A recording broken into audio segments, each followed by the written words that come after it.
So when analyzing your straight bar deadlift, let's start from the beginning. First thing you're gonna do is your shin should be pretty much vertical at the start.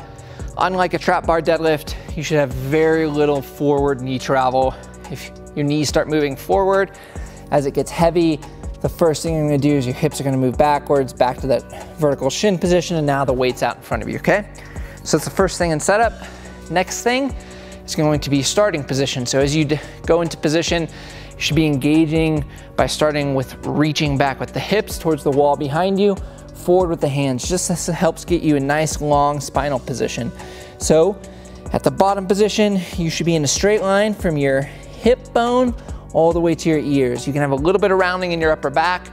Otherwise, your back should be completely flat. You shouldn't see any excessive arching or extension through your lumbar or mid back, and nor should you see your eyes looking up towards the horizon. That's putting a lot of extension and a lot of pressure on the upper neck area, okay?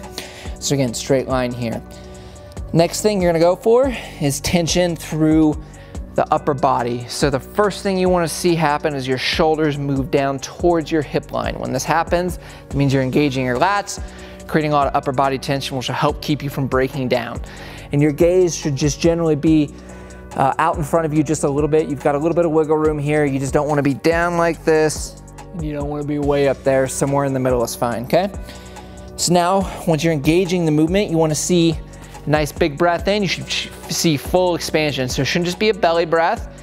You want to imagine, and a good way to practice this is to have either a weight belt on really loosely around your waist or a band around your waist. When you take a breath in, you should feel expansion around your abdomen, your side of your abs, and even your lower back. You want to feel that full expansion, trying to get as much air into your lungs as possible to stabilize your axial skeleton right there. So you're here, take a big breath in, shoulders down, grip the hell out of the bar, and then the first thing that should be moving is your hips are coming straight forward.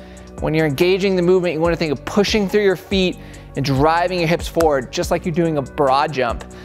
What you don't want to do is see the shoulders crank back and you sit way into those heels, kind of sitting into the back seat and just leveraging off the bar.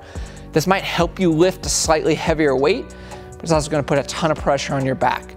You want to think of engaging the muscles through your hips and your legs. It's not that your back's not working, but it shouldn't be running the show and doing all the work here, okay? So again, big breath in, shoulders down. To engage the movement, you want to think of pushing through your heels, and you should see those hips move straight forward. So at the top, you're in a straight line, ear, shoulder, hip, knee, ankle, okay? What you don't want to see is either straight line, but with a big arch in your back like this, or with your shoulders ending up behind your hips.